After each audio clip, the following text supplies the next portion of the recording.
அப்படி ஒரு கூட்டணி அமையுமா அமையாதாங்கிறதெல்லாம் தேர்தல் நெருங்குகிற போது ம். எடுக்கப்பட வேண்டிய என்ன முடிவுகள். வேணாலும் சூழ்நிலை காரணமா நாங்கள் மாறுறக்கு ஒரு முழக்கத்தை முன்வைக்கிறோம். அது ம். விஜய் அவர்கள் கட்சி தொடங்குவதற்கு முன்னால் நாங்கள் வைத்த முழக்கம். ம். இந்த கரூர் சம்பவம் எல்லாம் நடைபெறுவதற்கு முன்னாலும் நாங்கள் வைத்த முழக்கம். ஒரே முழக்கம்.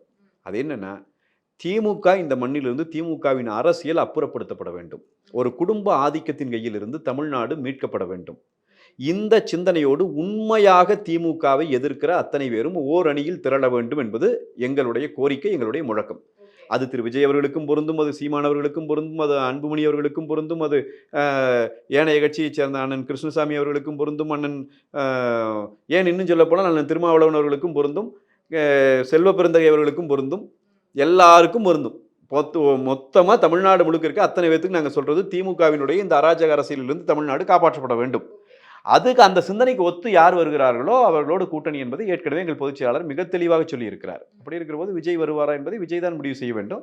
எங்களை பொறுத்த வரைக்கும் நாங்கள் அப்படியான எந்த விதமான முயற்சியும் அபிஷியல் முயற்சிகள் அப்படியெல்லாம் எதுவுமே நாங்கள் எடுக்கல.